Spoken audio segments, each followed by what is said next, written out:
Nothing in this world is yours. At first, that sounds harsh. It almost sounds cold. Almost like an insult to the human heart, which is always trying to call something mine. My house, my money, my love, my body, my story, my achievement, my place, my time, my name.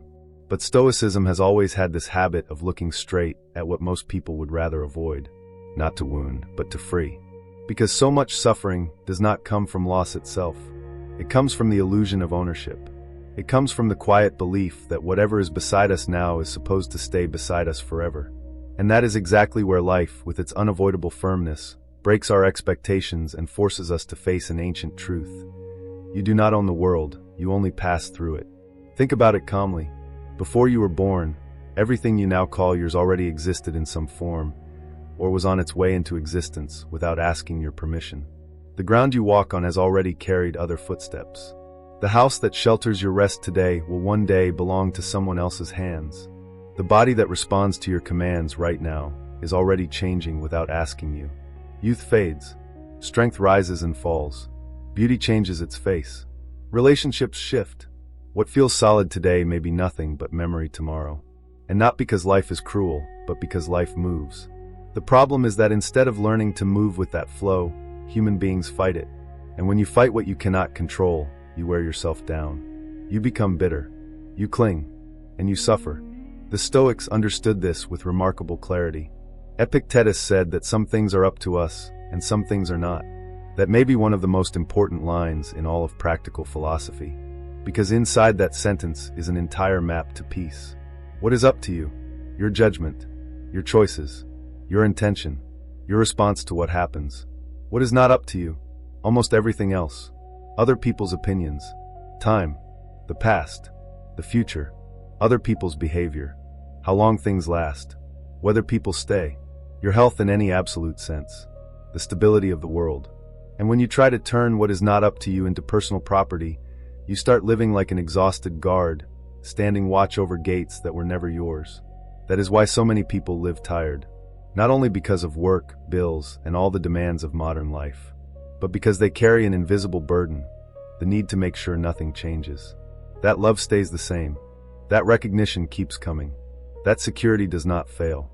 That admiration does not disappear. That the good days never end. But everything external is subject to change. And trying to freeze life is like trying to hold water in your hands. The tighter you squeeze, the more you lose. Marcus Aurelius, even as emperor, repeated thoughts to himself that stripped away the vanity of ownership. He reminded himself that everything passes, that fame is smoke, that the people applauding today disappear tomorrow, that matter itself is always changing form, that human life is brief like a breath. Notice the greatness in that. A man with power, armies, prestige, and authority still understood that none of it truly belonged to him. He managed it. He cared for it. He served through it. But he was not fooled by it. And maybe that is the difference between living wisely and living desperately. The wise person uses things without clinging, while the foolish person grips until he is dragged away. Seneca pushed this point too. For him, true poverty was not having little, but wanting too much. Whoever clings too tightly becomes a slave to whatever he fears losing. And that applies to everything. Some people have a lot of money and live in constant fear. Some have beauty and live in constant anxiety. Some have status and spend their days guarding against a fall. Some have someone by their side and, instead of loving, they only monitor. Attachment turns blessing into prison. It makes abundance feel like a threat. It makes companionship feel like ownership. It makes success feel like paranoia. Because when your peace depends on something time can take away, your peace was fragile from the beginning. Maybe this hurts because we were taught the opposite. We were trained to believe that happiness means accumulating.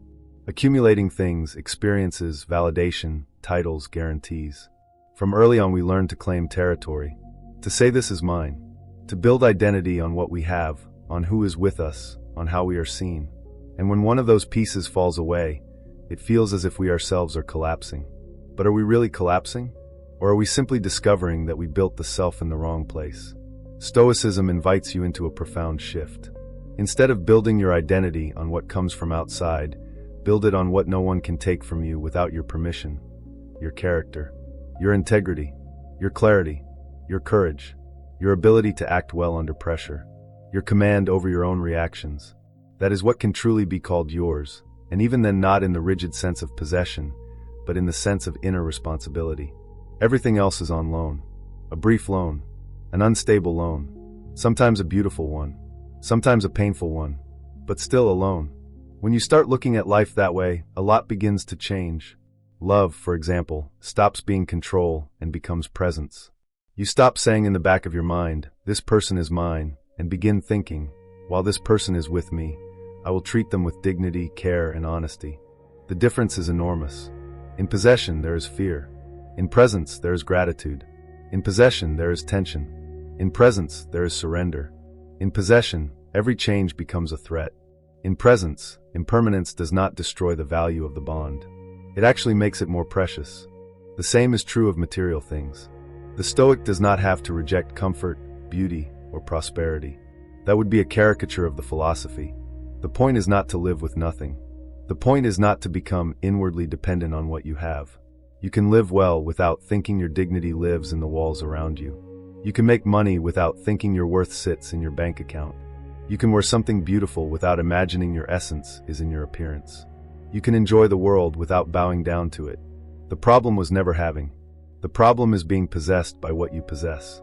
And this is where an uncomfortable but necessary question begins. Why are you so attached? Maybe because you confuse permanence with security. Maybe because you are afraid of emptiness. Maybe because the idea of losing feels unbearable to you.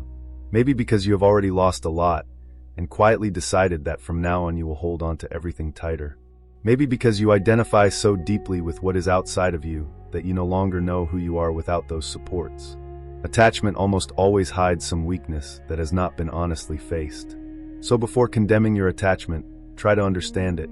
It may be fear dressed as love, neediness dressed as protection, insecurity dressed as care, desperation dressed as devotion. Epictetus was direct. Never say that you lost something. Say that you gave it back. That wording shocks us because it goes against human instinct. But notice the philosophical elegance in that thought. If you see everything as a return, not as theft, your pain changes shape. It does not disappear completely because we are human, not stone.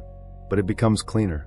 You stop suffering because a fantasy was violated and begin facing reality with more nobility. Your child is not your property. Your partner is not your property. Your body is not an untouchable possession. Your reputation is not a guaranteed asset. Even your life was not given to you with a fixed expiration date attached. Everything is passage. Everything is temporary company.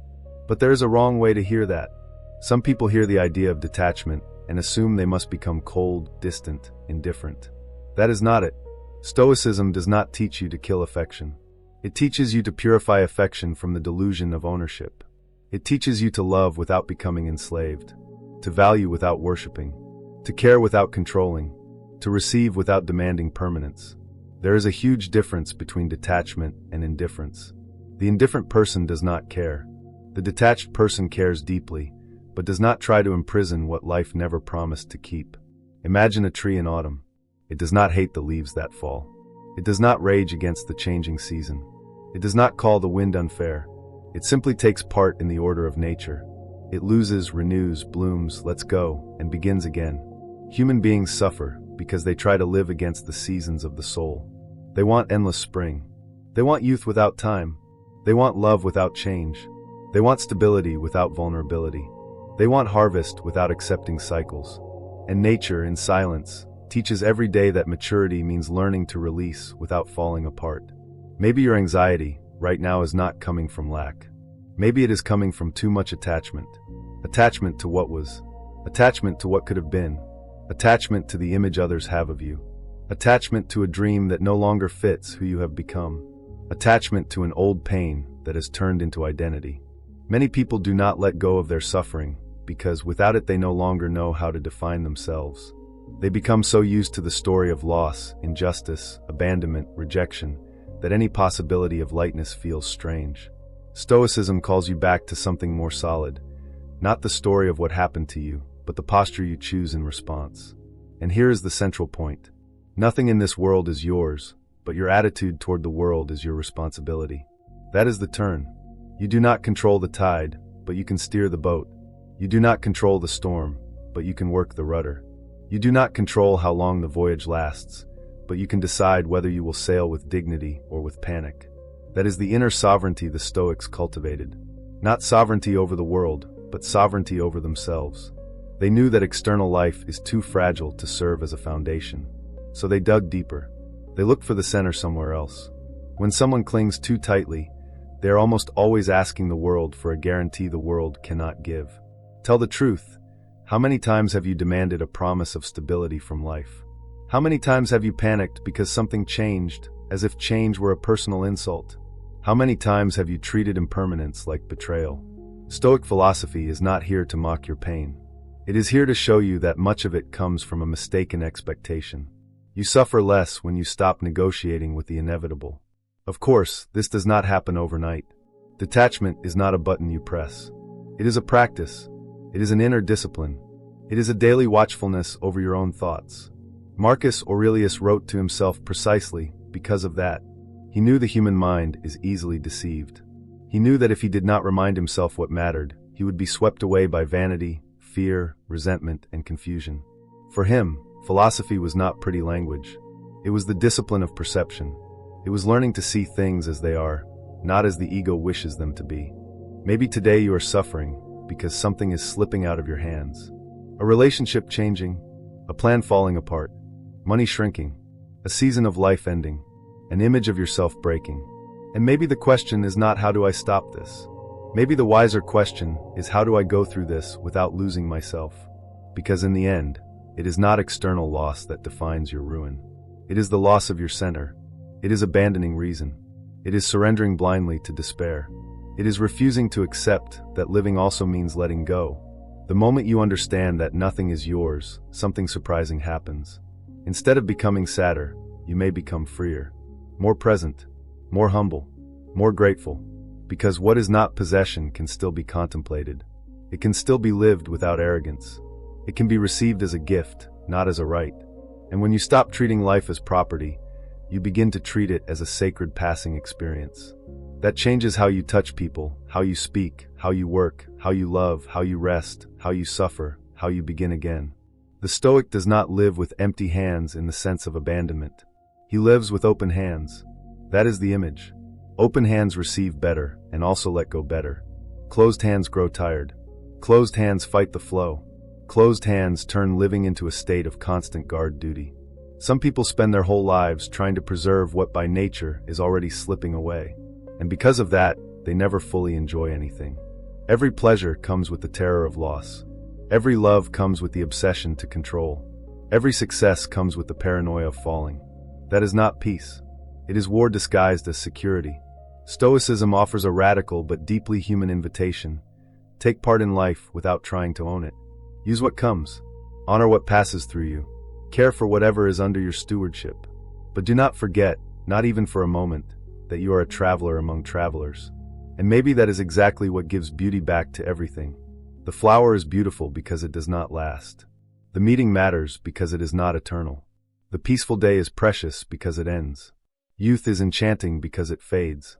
The embrace moves you because time is running. Awareness of impermanence does not destroy life's value. It intensifies it. When this truth sinks in, you stop asking why did I lose this and start asking what did this come to teach me while it was with me. You stop complaining because it ended and begin giving thanks because it existed. You stop calling change injustice and start recognizing it as law. This is not cowardly resignation. It is spiritual intelligence. It is philosophical maturity. It is the refusal to argue with the structure of reality. And then the question in the title returns with new force. If nothing in this world is yours, why are you attached? Maybe because you still have not realized that attachment does not protect you. It only prolongs suffering. Maybe because you still have not tasted the lightness of loving without owning. Maybe because you confuse letting go with losing, when many times letting go is the only way not to lose yourself along with what is leaving. Stoicism whispers a severe and liberating truth at the same time. Whatever you are trying to hold on to in desperation began slipping away the moment it arrived. So instead of living as the jailer of the moment, live as the guardian of your soul. That is worth protecting. Stoicism was born in an unstable world. Not in a quiet laboratory far removed from real problems, but in the middle of crises, Empires, wars, disease, exile, power struggles, and unexpected upheaval. Maybe that is why this philosophy still feels so alive.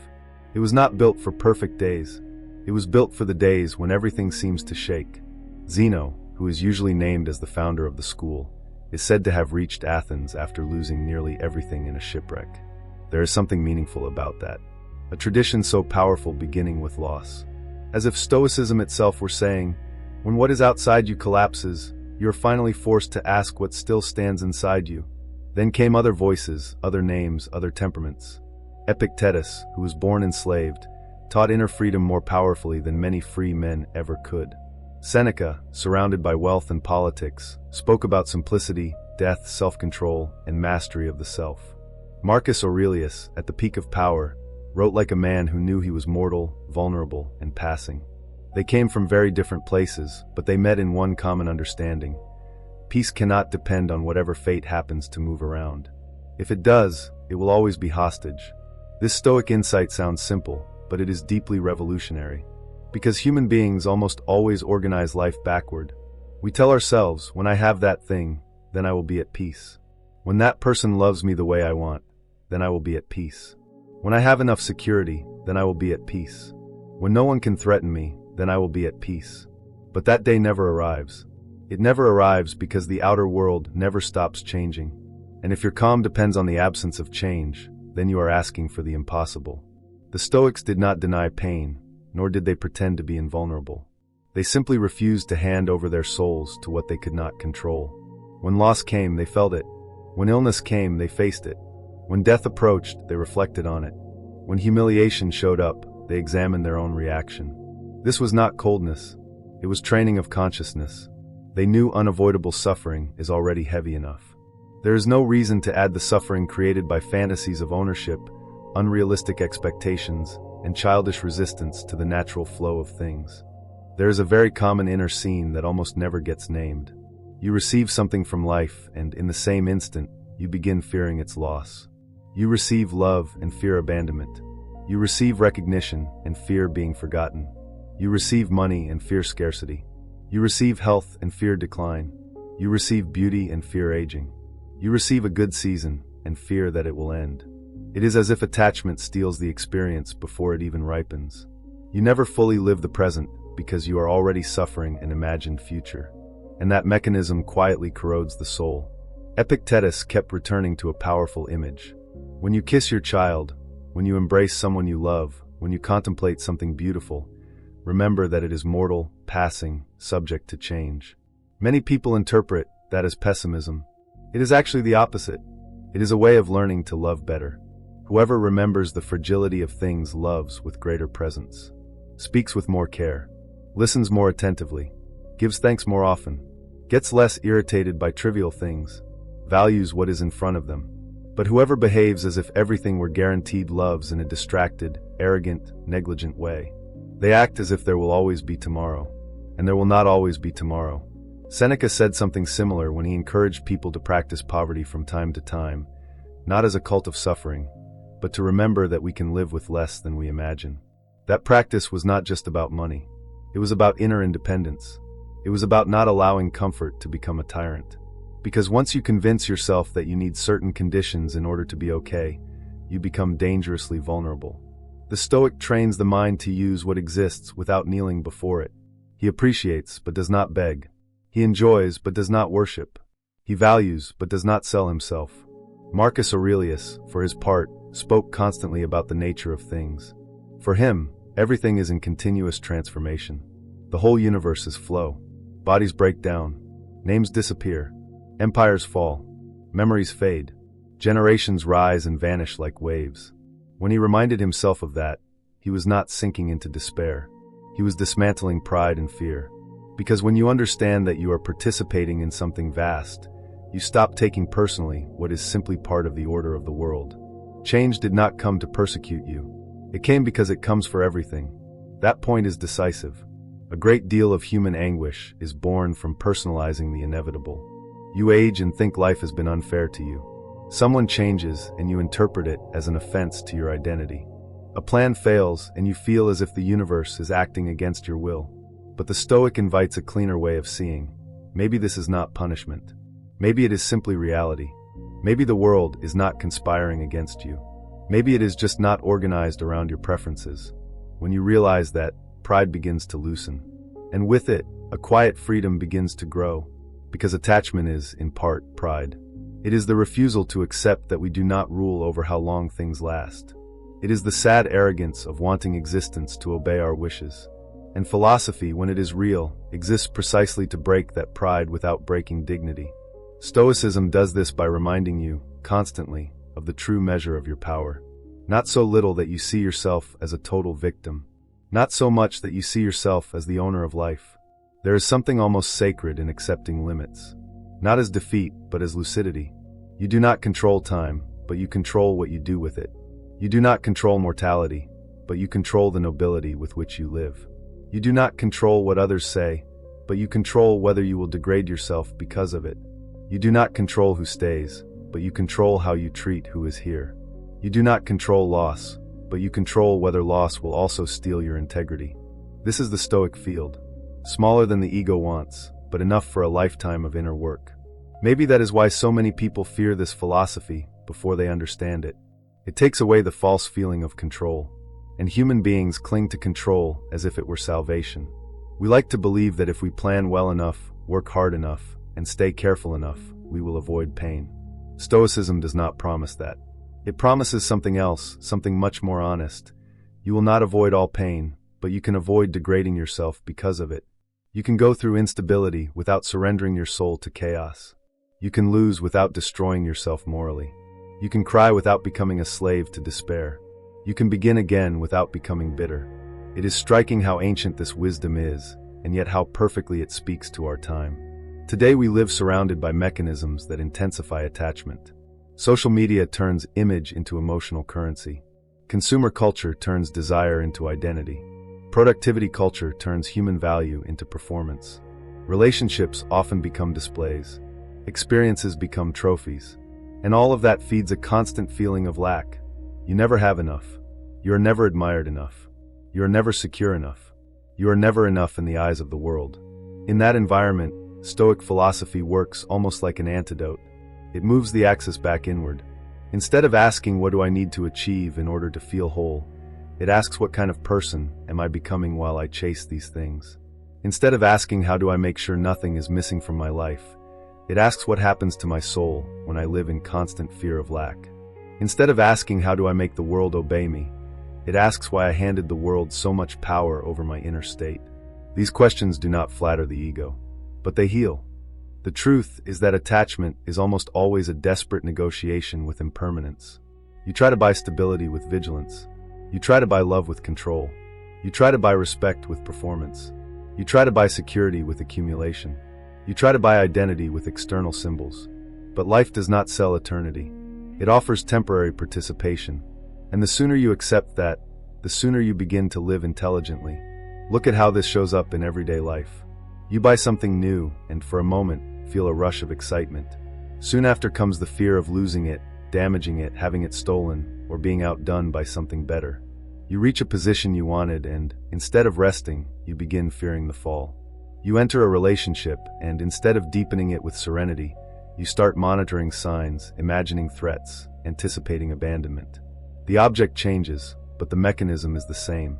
The mind that clings does not know how to enjoy. It only knows how to guard, and guarding is not living. The Stoics propose an almost therapeutic reversal. Instead of asking how do I keep everything, ask how do I remain well even when something changes. Instead of training only to win, train to lose with dignity. Instead of preparing your mind only for achievement, prepare it also for transience. This does not make you negative. It makes you strong. Whoever can only imagine victory falls apart at the first blow. Whoever contemplates instability in advance becomes steadier, humbler, and far less dependent on guarantees. One of the most powerful exercises in the Stoic tradition is to imagine loss, not to torture yourself, but to correct illusion. You look at what you love and recognize, this can change. This can leave. This can be taken from me. And because of that, I will honor it better while it exists. There is a kind of reverence in that thought. You stop acting like an owner and begin acting like a temporary steward. You care without arrogance. You give thanks without distraction. You enjoy without brutality. At bottom, what Stoicism is trying to destroy is the confusion between use and ownership. You use time, but you do not own it. You use the body, but you do not own it in any absolute sense. You use resources, places, talents, opportunities, relationships. All of that passes through you. All of it forms part of your experience. But none of it arrived with a contract of permanence. And when you begin to live from that understanding, a rare quality appears: sobriety. You stop getting drunk on what you have, and you also stop collapsing so completely over what you lose. No possessive euphoria. No total breakdown. A calmer, more adult steadiness. Of course, that calm is not automatic. It requires training against the ego's oldest habit, saying mine to everything it touches. My success, my view, my place, my person, my truth, my pain, my time. The ego is expansive. It wants to turn experience into control. It wants to turn encounter into possession. And every time reality reminds it of its limits, it responds with anger, anxiety, or extreme sadness. Stoic work begins right there. Every time the ego says this is mine, reason asks with firm gentleness, for how long exactly? That question disarms a lot. For how long was your youth really yours? For how long did that happy season remain intact? For how long did people's opinions of you stay stable? For how long did money keep the same value? For how long did your desires remain the same? Almost nothing stays as it was. And still, we go on living as if we were entitled to stillness. Attachment is an attempt to freeze the river. Stoicism teaches you how to swim. And maybe by now you can see that Stoic detachment is not a feeling, but a disciplined way of seeing. You learn to look at the world without the fantasy of ownership. You learn to participate without fusing yourself to what is passing. You learn to love without demanding eternity. You learn to build without imagining that nothing can collapse. You learn to give thanks without illusion. You even learn to suffer in a cleaner way, because you stop adding to pain the childish cry of "this should not have happened to me." It could have. It always could have. The human condition has always included this. None of that diminishes the beauty of life. In fact, only a distracted person thinks beauty depends on permanence. Some of the most beautiful things exist precisely because they pass. A sunset would not move us the same way if it lasted forever. A true conversation would not be so meaningful if time were unlimited. Childhood would not touch us so deeply if it were not so brief. Beauty does not depend on lasting forever.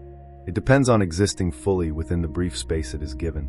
Stoicism sees that, and because of that, it does not only mourn passing, it honors it. When you internalize this vision, you start freeing yourself from a deeply modern anxiety, the anxiety of maintaining a version of yourself at all times.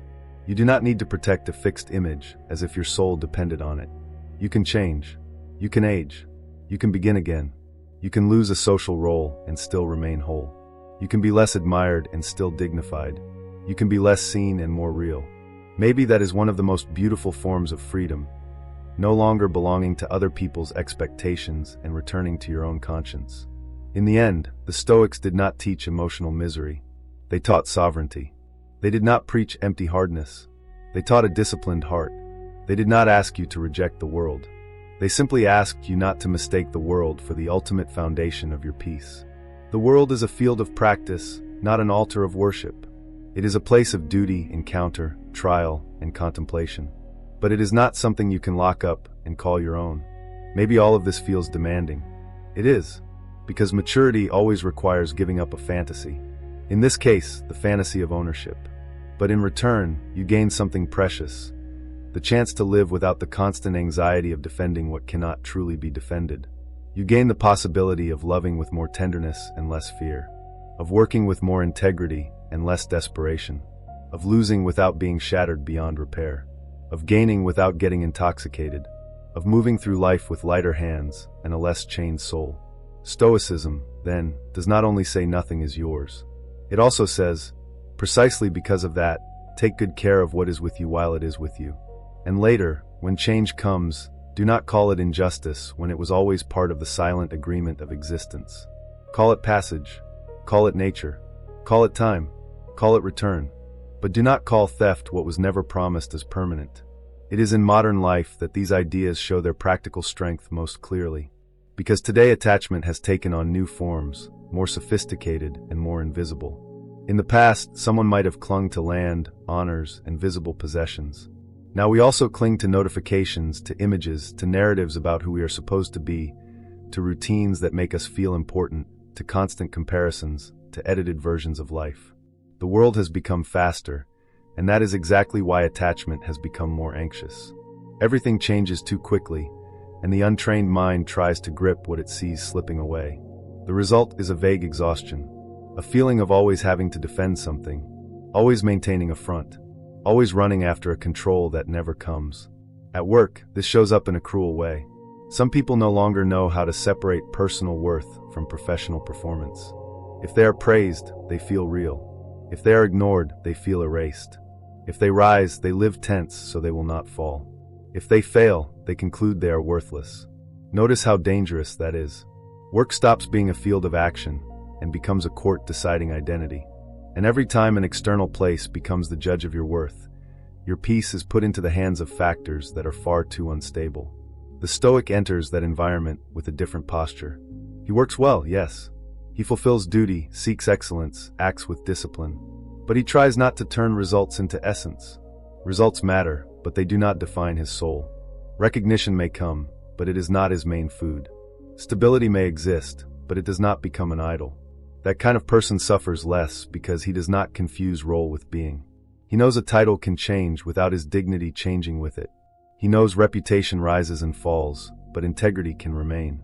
He knows public approval is wind. Nice when it blows your way, but not enough to build a life on. In relationships, the Stoic teaching becomes even more delicate and necessary. Very few things generate as much attachment as love. And that is understandable. To love is to expose yourself. It is to allow another person to reach deep places in you. But because it matters so much, love must be purified of the logic of possession. When you turn someone into emotional property, the relationship stops being an encounter and becomes surveillance. You no longer love the person for who they are. You love the role they play inside your neediness. You are not just trying to share life. You are trying to protect yourself from fear through them. And then come jealousy, excessive demands, the need to control, the paranoid reading of every gesture. Stoicism does not teach you to love less. It teaches you to love more truthfully. You recognize that the other person is free. You recognize that they have an inner life of their own, a fragility of their own, a destiny of their own. You recognize that to be with someone is to receive a presence, not acquire an object. That changes everything. You begin to care without squeezing, to listen without dominating, to appreciate without trying to chain time. And even in endings, painful as they may be, you find a more dignified posture. Instead of turning the ending into an ego war, you can at least try to turn it into a lesson in impermanence, maturity, and limits. Many people say they suffer for love when in truth they are suffering from the narcissistic wound of not being able to keep the other person under their influence. That does not make the pain unreal, but it does help you see it more honestly. Sometimes what you call missing someone is wounded attachment. What you call passion is fear of abandonment. What you call care is the need to control. Stoicism invites a rare courage. The courage to examine your own love and ask whether it has been contaminated by the desire to possess. The answer is not always flattering, but it is freeing. With children, this theme matters too. Many parents love deeply, but suffer because they forget that bringing a child into the world is not the same as owning them. A child passes through your care, through your responsibility, through your guidance, but is not an extension of your ego. They did not come into the world to fulfill your interrupted dreams, protect your self-esteem, or confirm your image of success. They are a human being in formation, not territory to colonize. Detachment here does not mean neglect. It means respect. It means raising without kidnapping the soul of the other person. It means guiding without crushing. It means understanding that to love is also to prepare someone for freedom. And what about your own body? This may be one of the most painful attachments of our time. Never has the idea been sold more aggressively that the ideal body would guarantee emotional security. Never have appearance, youth, and physical performance been worshipped so intensely. And never have so many people felt so inadequate inside their own skin.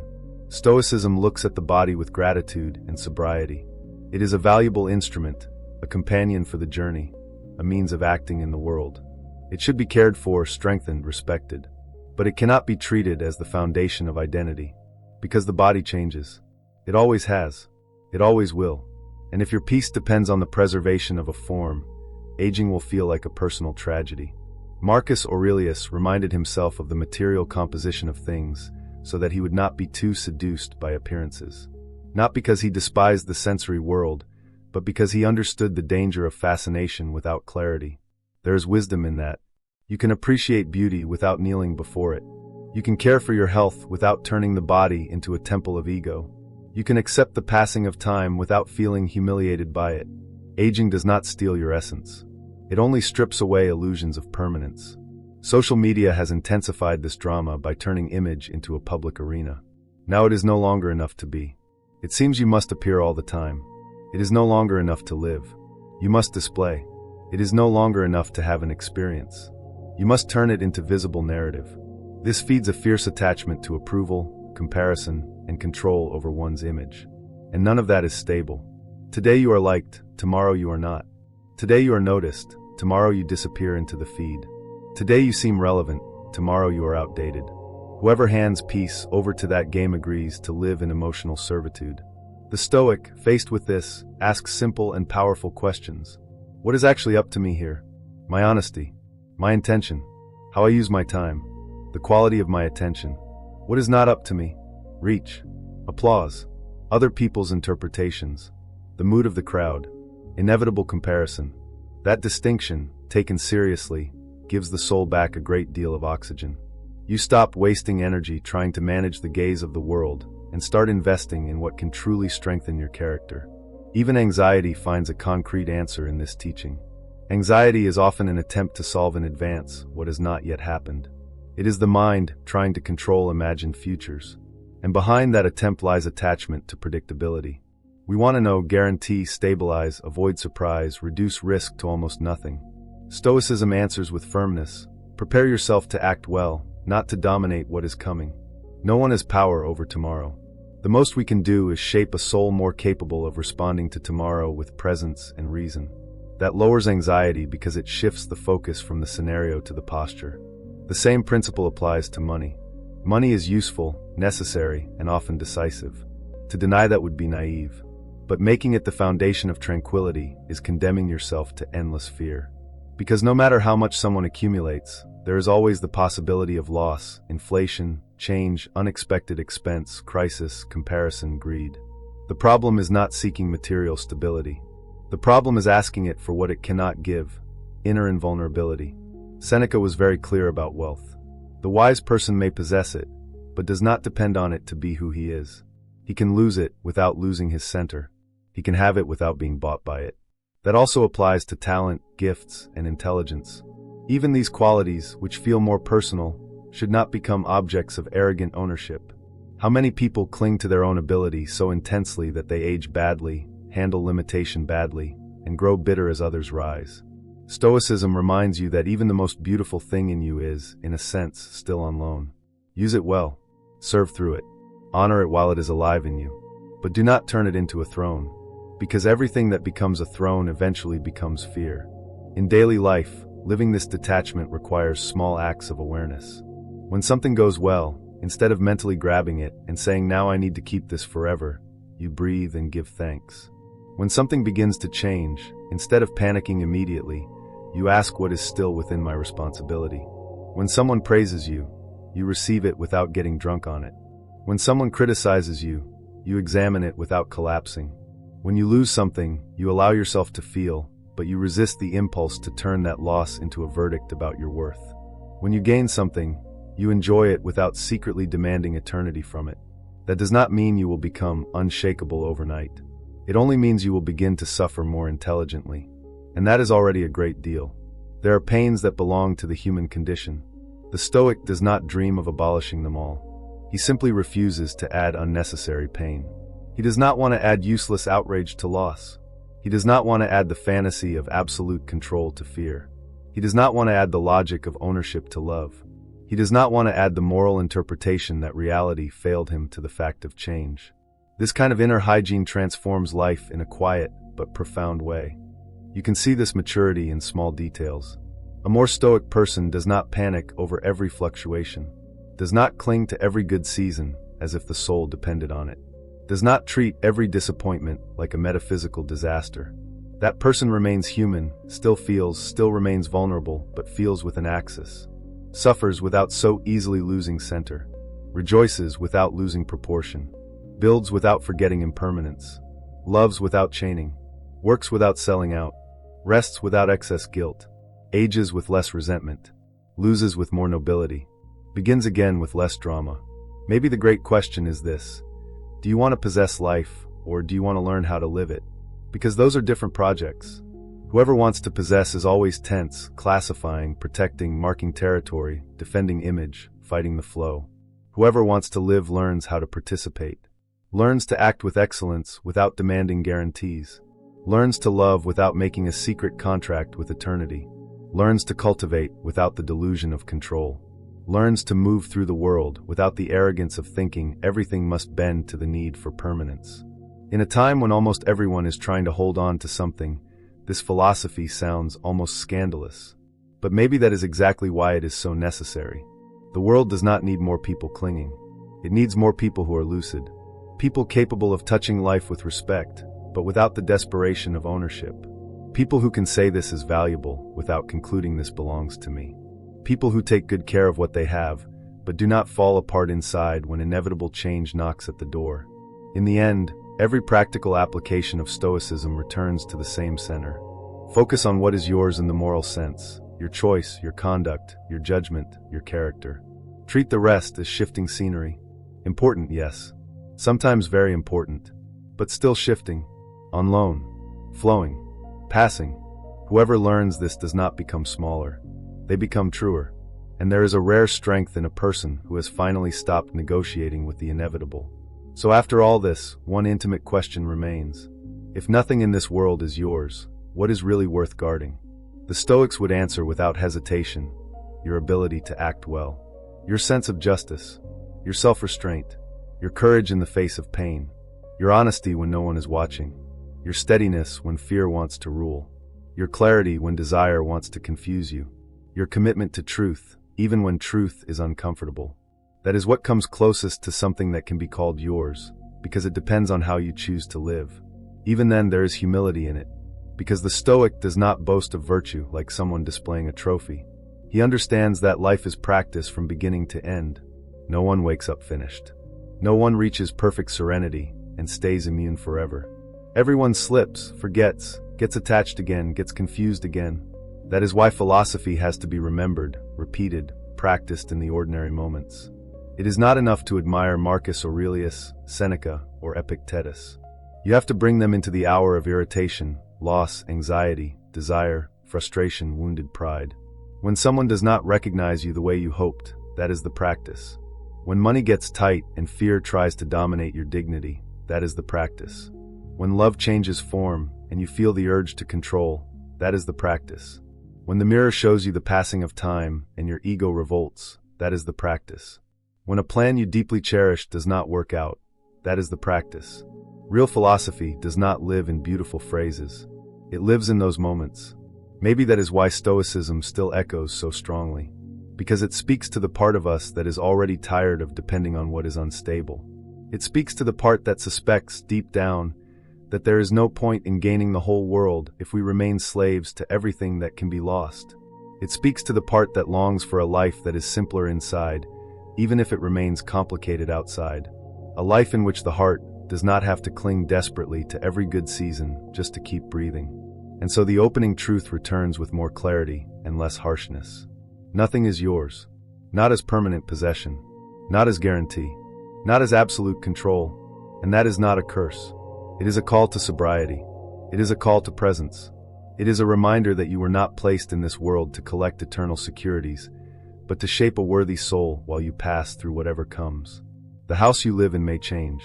The body serving you today will be transformed. The person walking beside you now is free and mortal. Money will rise and fall. Public opinion will turn. The good season will end. The bad season will also end. Your titles will disappear from the memory of almost everyone. Your name one day will stop circulating, and none of these things, as shocking as they may sound, cancel the possibility of a beautiful life. Because the highest beauty was never in holding time still. It was in moving through time with greatness. Greatness, for the Stoic, is not always winning. It is not degrading yourself when you do not win. It is not keeping everything. It is not losing yourself when something leaves. It is not being invulnerable. It is remaining upright while still vulnerable. It is not controlling others. It is governing yourself. It is not preventing pain. It is preventing pain from turning you into someone small, bitter, or unjust. That is the inner victory the ancient sages talked about so often. So perhaps the better question is not why does life take things away? The more important question is what does your soul do when life changes? Do you complain as if you were robbed? Or do you breathe and recognize that you were only holding for a while what was never promised as eternal? Do you panic because you cannot preserve old forms? Or do you learn to honor the cycle and seek firmness in what depends on you? Do you use loss as an excuse to break morally? Or as an occasion to deepen maturity, humility, and awareness? No one does this perfectly, and no one needs to. The Stoic path is not one of theatrical perfection. It is one of honest practice. It is falling and remembering. It is suffering and examining. It is desiring and putting desire back in order.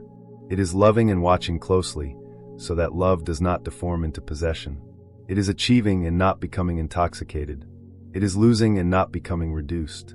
It is living with open hands, not because of weakness, but because of wisdom. Open hands welcome the present better. Open hands let water pass without trying to crush it. Open hands offer, receive, serve, and release. The attached person lives with clenched fists, and clenched fists exhaust the soul. Clenched fists do not caress well, do not contemplate well, do not give thanks well. They are always at war. Stoicism wants to return to the human being the nobility of open hands. Not passive, not absent, just free from the illusion of ownership over what is by nature passing. When you finally accept that, something calm begins to grow. You keep building, of course. You keep loving, of course.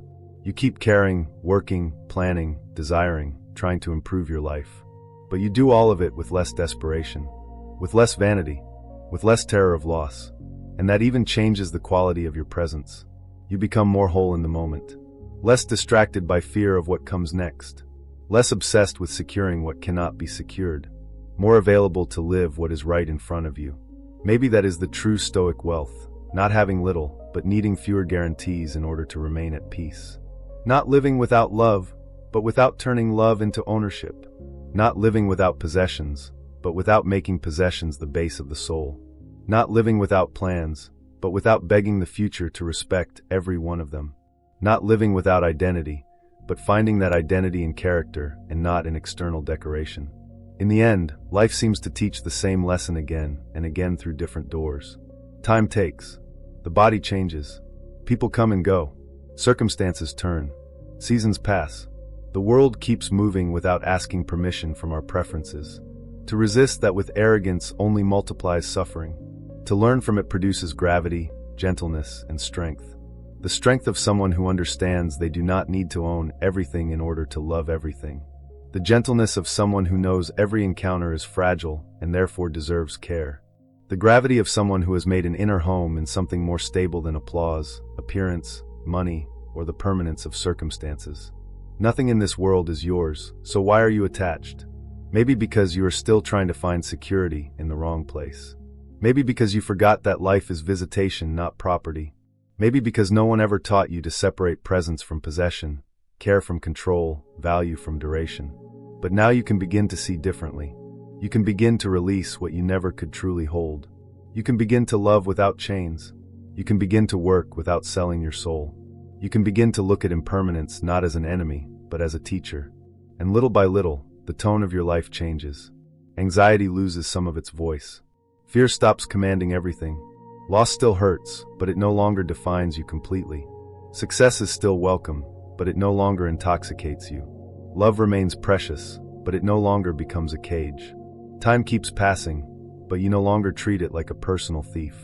You begin to live with greater awareness that whatever comes is an occasion for practice, gratitude, and inner formation. Maybe this is the sentence that remains when everything else goes quiet.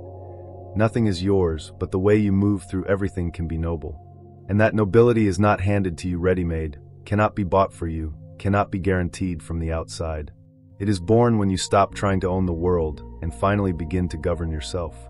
And before you go, subscribe to the channel if you want more videos like this, more Stoic wisdom, more clarity, and more strength for everyday life.